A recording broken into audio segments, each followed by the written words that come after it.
Okay. అంటే ఇక్కడ నేను ఒక క్వెషన్ అడగొచ్చా? ఈ హ్మ్. శని గురించి? ఇప్పుడు చాలా మంది లేబర్స్ ఉంటారు. హ్మ్.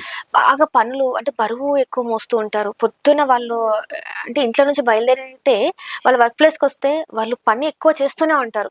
అధిక అంటే శారీరక శ్రమ ఎక్కువుంటది. అది శని ప్రభావం అంటారా? అంతే గదండీ!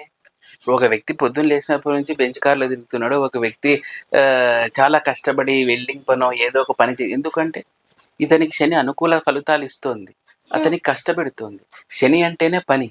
కొంతమంది బుద్ధితో పని చేస్తూ ఉంటారు. హ్మ్. ఇప్పుడు హ్మ్. పెద్ద పెద్ద సీఈఓలు వాళ్ళేం లేసి ఇట్లా హార్డ్ వర్క్ చేయరు. అంతా బ్రెయిన్ తోటి చేస్తారు. దట్ హ్మ్. Is the effect of mercury. Okay. ఆ! మెర్క్యూరీ. ఇది శని. శని అంటే పని. బుధుడు బుద్ధి. హ్మ్. సో ఎవ్రీథింగ్ మనకు ప్లానెట్. ఒకరు అందంగా ఉంటారు. హ్మ్. ఎందుకు?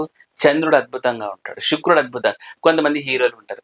ఎంత వయసు 60, 70 వచ్చినా చాలా అందంగా అందంగా ఉంటారు. ఉంటారు. అవును. 40కే మెట్లెక్కలేకుంటారు కొంతమంది అబ్బాయిలు. హ్మ్. ఎందుకు ఇలా జరుగుతోంది? అంటే వాళ్ళు ఆపరేషన్‌లు చేయించుకుంటారా? ఫేస్ లిఫ్ట్‌లు చేయించుకుంటారా? అదంతా పక్కకు పెట్టేస్తే, కానీ అలా కనపడడానికి కారకత్వం ఏంది వహిస్తోంది? శుక్రుడు. శుక్రుడు అంటేనే అందం. హ్మ్. చంద్రుడంటేనే అందం. హ్మ్. హ్మ్. ప్రతీదీ అండి. సో, ప్రతీదీ.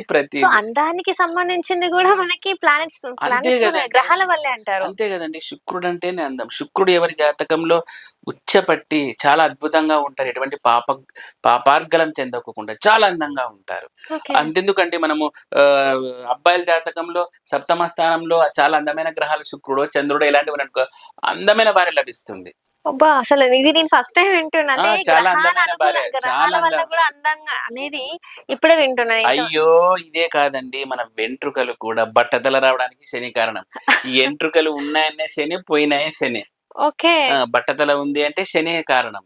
హ్మ్. సో, కాబట్టి ఇప్పుడు కొంతమందికి ముక్కు లావుంటుంది. ఇప్పుడు ఫర్ ఎగ్జాంపుల్ నాకు లావు. ముక్కుకి జూపిటర్‌కి సంబంధించి. చెవులుంటాయి. కొంతమందికి ఇట్లా మేక చెవుల్లాగా ఇట్లుంటాయి. హ్మ్. చెవులకి బుధుడు. కళ్ళకి ఇవి చూడండి. ఈ కళ్ళు వచ్చేసి రవి. ఈ కన్ను చంద్రుడు. సో, టీత్ కొంతమందికి పళ్ళెత్తుంటాయి. కొంతమందికి కొక్కిరి ఉంటాయి. కొంతమందికి గారె పట్టుంటాయి. టీత్ బుధుడు. హ్మ్. ఇది గొంతు రాహువు. వెన్నెముక రాహువు. ఎముకలు శని. రైటింగ్ చేతులు బుధుడు. కాళ్ళు శని. ఇలా అండి కటిభాగం శుక్రుడు. ఒకటి కాదండి నఖశిఖ పర్యంతము మనం ఈ గ్రహాల చేతుల్లోనే ఉంటాం. ఆ విషయం మనకు తెలీదు. హ్మ్. మనం ఏమనుకుంటామంటే మేము చూడు ఎంత బ్యూటిఫుల్‌గా అదే సినిమాలో ఏంట్రా ఇంత అందంగా ఉన్నావేంట్రా అన్నట్టు మనం ఫీల్ అయితాం. బట్ హ్మ్. ఎవ్రీథింగ్ అండర్ నవగ్రహ కంట్రోల్. ఓకే. హ్మ్. ఇంత మీరు చెప్తున్నారు గదా! ఎవ్రీథింగ్ అండర్ నవగ్రహ కంట్రోల్ అంటారు. మీ దగ్గరికి ఇప్పటికి చాలా మంది హ్మ్. జాతక చక్రాలు చూయించుకోవడానికో, వేయించుకోవడానికో, లేకపోతే పుట్టిన బేబీస్‌వి చూపించుకోవడానికో వస్తారు గదా! వచ్చినప్పుడు మీరు జాతకం చూసిన తర్వాత వాళ్ళకి ప్రాణగండం ఉంది. లేకపోతే పలానా టైంలో ఏదో ఒక గండం, యమగండం ఉంది అని. మీరు వాళ్ళకి ధైర్యంగా చెప్పగలుగుతారా జాతకం? చెప్తానండి. మొహమాటం లేకుండా చెప్తాను. హ్మ్. ఎందుకంటే వాళ్ళు ఖచ్చితంగా చేసుకోవాలి కదండీ! హ్మ్. శాస్త్రం ఏం చెప్తుందంటే చెప్పొద్దనే ఉంటుంది. చెప్పొద్దని అంటే ఉంటది. ఏదో ఇండైరెక్ట్‌గా చెప్పు అంతే. అమ్మ పలానా శాంతి చేయించుకో కొంచెం కాలం మంచిగా లేదు అని చెప్పందే. హ్మ్. నేను అట్లాగా చెప్పేస్తానమ్మా మీకు గండం ఉంది.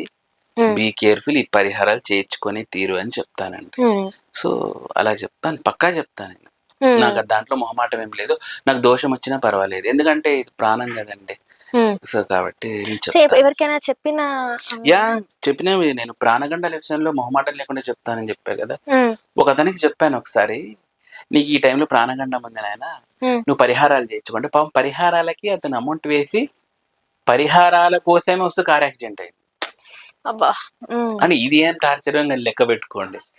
యాక్సిడెంట్ అవుతూనే తనకేదో బాగా దెబ్బలు తగిలి బయట పడితేనే ఫస్ట్ కాల్ నాకే చేశాడు. అంబులెన్స్‌కి చేయలేదు. హ్మ్. ఇంటికి చేయలేదు.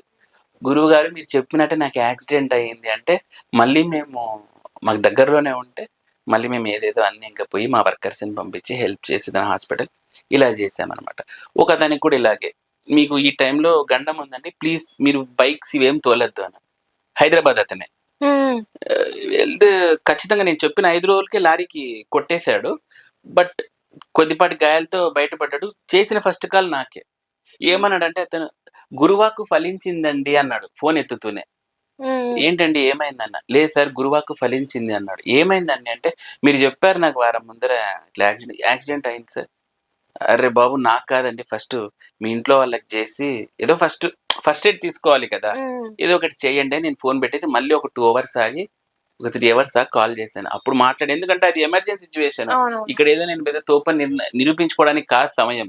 ఉమ్, ఆయనకి ఏదో బ్లడ్ లాస్ అయింది, ఏం లేదు నాకే తెలుస్తుంది, కాల్ చేశాడు. కాబట్టి ఫస్ట్ సార్ ఏమైంది, ఫస్ట్ మీరు కాల్ చేసి అక్కడికి వెళ్ళండి, తర్వాత మాట్లాడదామని చెప్పేసి మళ్ళీ నేను వాళ్ళకి కాల్ చేసి ఎలా ఉంది ఉభయ కుషిలో పడి కనుక్కున్నాను. సో ఉమ్, గండాలని నేను పక్కా గెస్ చేసి చెప్తానండి. కొంతమంది నెగ్లెక్ట్ చేస్తారు. ఉమ్, చూడండి, ఏదో పూజలు చేస్తూనే అంటే తప్పిపోతుందా, పూర్ణాయుష్ వస్తుందా అంటే కాదు. తల మీద పడేది కాళ్ళ మీద పడుతుంది అంతే. అంటే పెద్దగా అయ్యేది ఏదో యా గండాన్ని చిన్నగా, అంతే. అంటే గొడ్డల పోటుతో పోయేది చిన్నగా అంతే. కత్తి పోటుతో పోతుంది అంటారు. అంతేనండి. సో అంటే ఇప్పుడు పరిష్కారాలు చేసుకోవాలని మీరు చెప్తున్నారు. మరి వాళ్ళు ఒకవేళ పరిష్కారాలు చేసుకోలేని పరిస్థితులలో ఉంటే, అంటే అది చాలా మనం మంది ఏం చేయలేమండి, అది దైవేచ్ఛ, దైవ దయచేసి నిర్ణయం అంతే. మన చేతుల్లో ఏం లేదు. మనం ఎవరికి డబ్బులు పెట్టి ఇదిగోనైనా చేసుకునేది లేదు. ఎందుకంటే ఎవరి కర్మ రూపేణా వాళ్ళు అనుభవించక తప్పదు. అంతే కదండి. కాబట్టి దానికి మనం ఏం చేయలేమండి.